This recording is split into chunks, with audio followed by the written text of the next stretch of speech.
Hi Aquarius, welcome to Amihan Tarot. Ito ay general reading, pwede ka makarelate, pwede hindi. So kunin mo lang ang mga message na para sa'yo. Like kung sinasabi yan, kung saan ka lang nakaka-relate. Huwag nating ipilit. At paalala, gabay lang to, depende sa'yo kung paano mo siya i-apply sa sitwasyon mo. At kung sa mga hindi pa po pala nakakapag-subscribe, please subscribe, pakihit ang notification bell, share, like, and comments na rin. At marami pong salamat sa mga suporta at sa patuloy na pagsuporta. Ito na rin po yung chance na maghingi ako ng pabor na wag na lang po nating i-skip ang mga ads dahil isa po yan sa malaking nakakatulong sa aking channel para sa akin. Okay, so Aquarius, salamat ulit. Ito ang iyong reading for this week.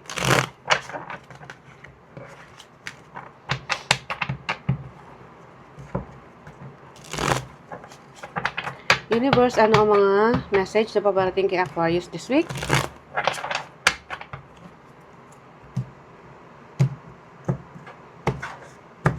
Ang iyong overall energy, Aquarius, 7 of Wands.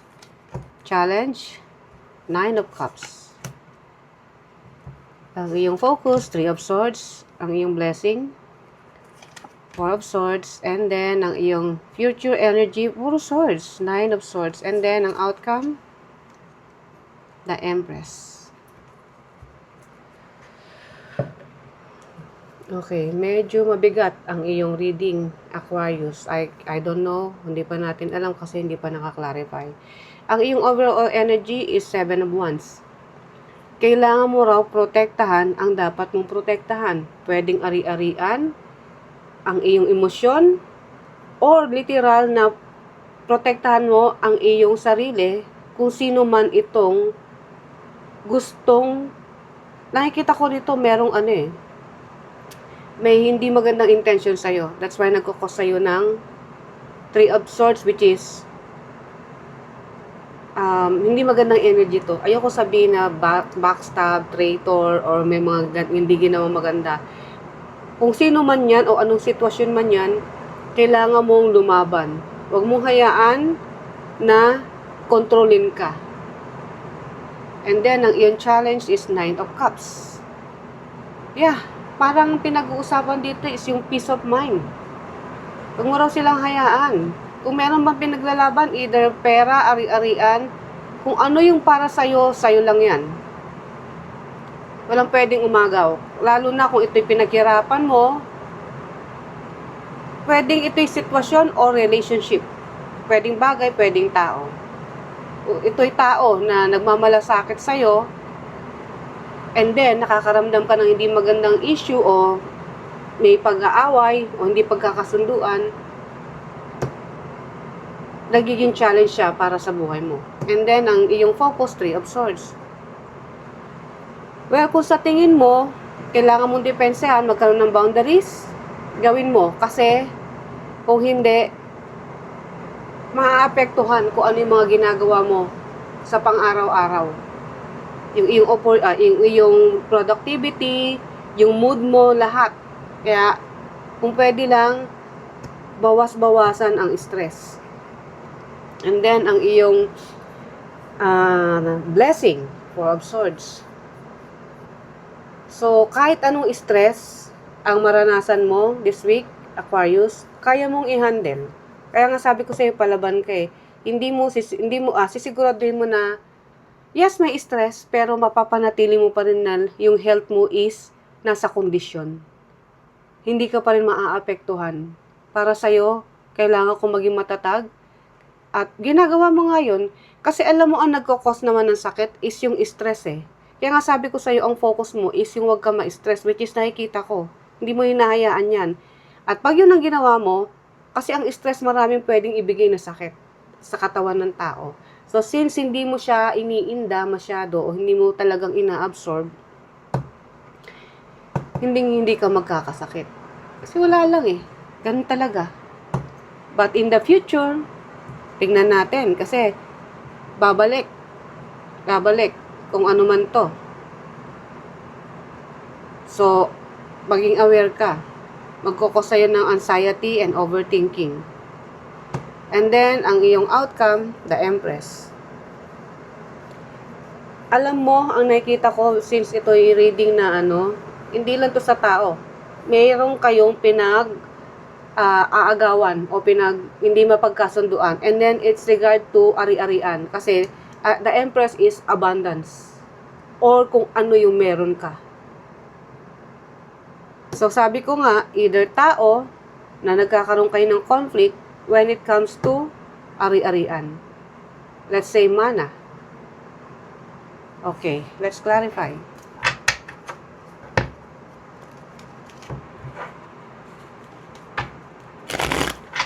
So, universe, ano ang paparating kay Aquarius this week? Anong mga mensahe? 7 Wands.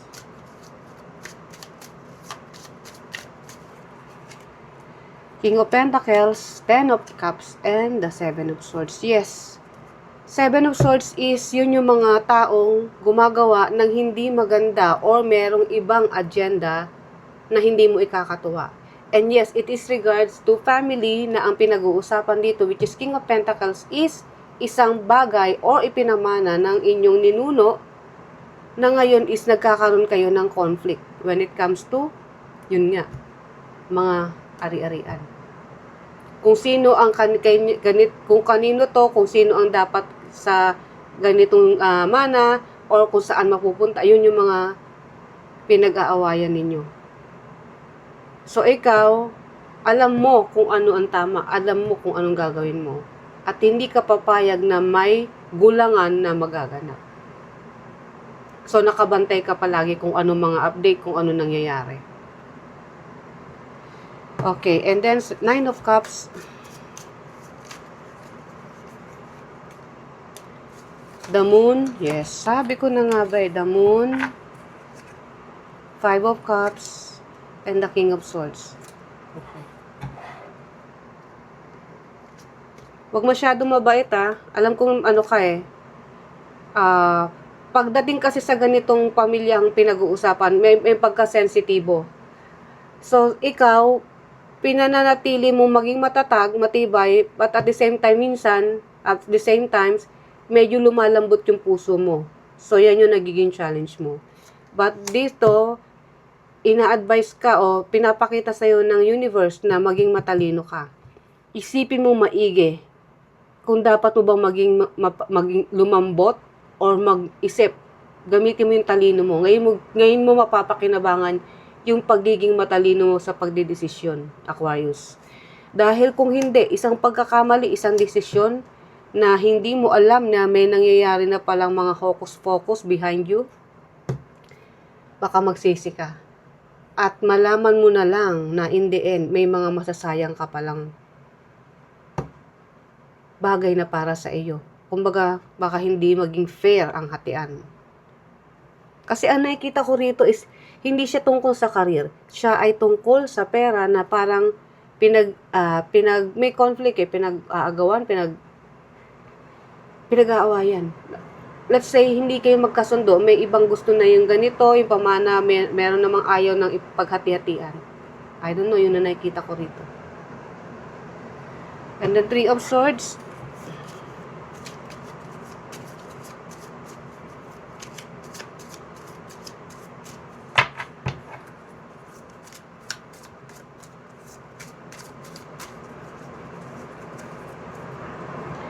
So, depende yan kung saan mo i-apply. Kaya sabi ko na nga sa inyo kung saan kayo makaka-relate. Kung ito ay sa pamilya, yes, ito ay para sa iyong reading. Pero meron dito mga siguro 20 o 10% lang na when it comes to partnership or business. Na merong nangyayaring hocus-pocus behind your back na hindi mo alam. So, ngayon, nung may nakikita ka na hindi magandang nangyayari, ginagamitan mo na ng iyong pagmamatsyag at nagiging maingat ka na. Kung dati hindi, ngayon, eto na yung time para maging matalino ka. Kung dapat pa bang ituloy ang negosyo na meron ka, which is meron kang kapartner, or magwa-back out ka na. Kasi sa tingin mo parang merong hindi magandang, kumbaga parang hindi equal. Walang equality na nangyayari. And then, ang iyong focus. Three of Swords. That's why, sabi ko nga kanina, kung may triduran ba or what. Kasi Three of Swords is a backstabbing energy yan. Na may, nakakutaban mo na may focus or merong tridurang nagaganap. The World card, Ten of Pentacles, oh my God, Ten of Pentacles is money talaga to, sa money at ari-arian na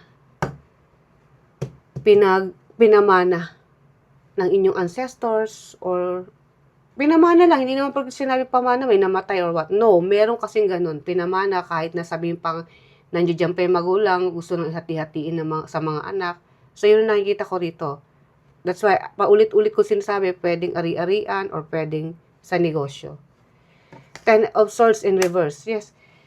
Alam mo kasi kung paano ka didiskarte rito eh. Kung sa tingin mo may nanggugulang, ikaw mismo, malalaman mo yan. At pag nalaman mo yan, may parang may demandahan o ikaw mismo ang ihingi ng tulong para magkaroon ng aksyon. Hindi ko alam kung meron ditong hingi ka ng advice sa abogado para lang malaman mo kung ano pa yung mas mga hakbang na pwede mong gawin. Kasi pera-pera to eh.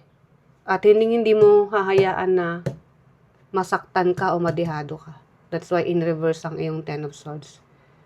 Which is ginagawa mo, hindi mo hayaang matraidor o masaktan ka o matalo ka.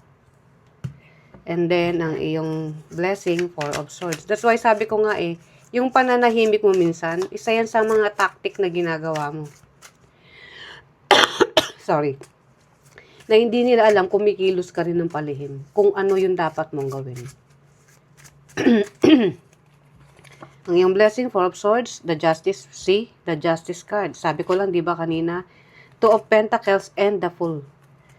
Yung movement mo, hindi mo papaalam yan. Ikaw mismo, kukuha ka ng, mag-ano ka ng legal advice, which is the Justice. Kasi gusto mo yung fairness eh. At para sa'yo, yun yung tamang gawin. Yun ang desisyon. So, kung malaman man nila na may ginagawa kang hakbang, which is dapat lang naman, you don't care. Kasi ano kayo, gumagawa ka ng sarili mong ano rito, pagpaplano. Kung paano ito masusolusyonan. Kasi alam mo kung paano makiramdam.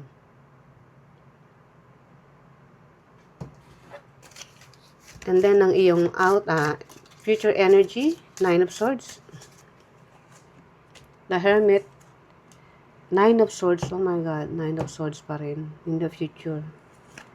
Kinlari pa uli na Ten of Wands in reverse. Okay. In the future, Aquarius,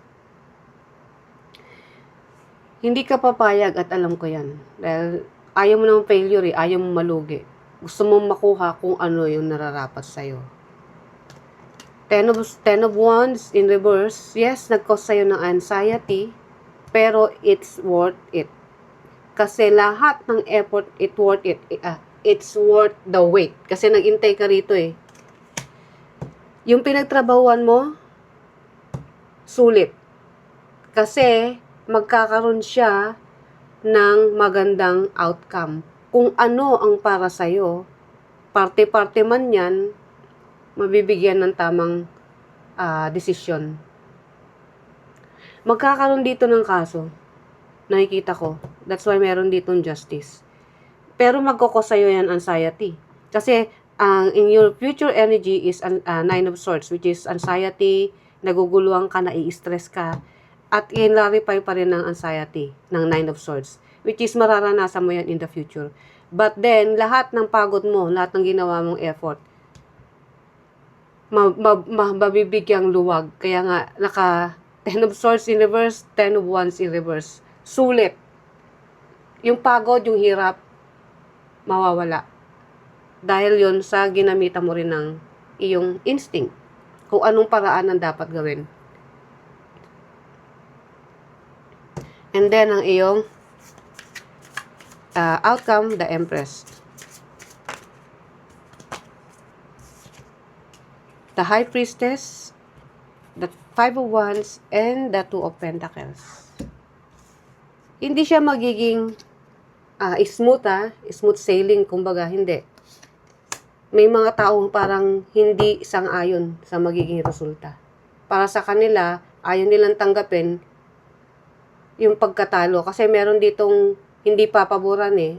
At ang nakikita kong papaboran is kung ano yung tama na magkakaroon ng konting argument.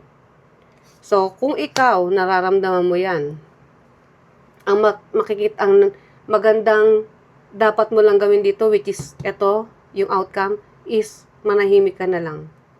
At least nagkaroon ng hustisya, nalaman kung ano yung, or kung sino yung dapat may makuha at kung ano dapat ang makukuha. Which is tamang desisyon. So para sa'yo, wala kang dapat ipag-alala dahil ginawa mo lang yung tama. Kung ayaw man nila, hindi sila makapayag, just keep quiet. Yun na lang ang magagawa mo. Okay, ang iyong advice from the universe.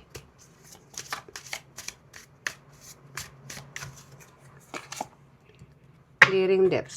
Your self-care involves removing the heavy burden. See? Itong mga to, burden sa'yo to eh. Pati ang financial mo. Your self-care involves removing the heavy burdens of financial and emotional debts from your life. You already feel lighter and free just by facing this topic and making a plan to clear present obligation and to avoid future ones as well. See? Huwag ka na lang din kung ano lang yung focus mo, doon na lang. Kung may mga dapat mang alisin tungkol sa mga financial na magkakos sa'yo ng burden, ngayon, clear na sa'yo, magtatagumpay ka kung ano man yung paglalaban mo. So, manahimik ka na lang, yun na lang magagawa mo. Dahil sa tingin mo, nakuha mo ng hustisya. So, Aquarius, ito ang iyong reading. I hope nagustuhan mo. See you ulit sa mga susunod pa nating reading. Bye!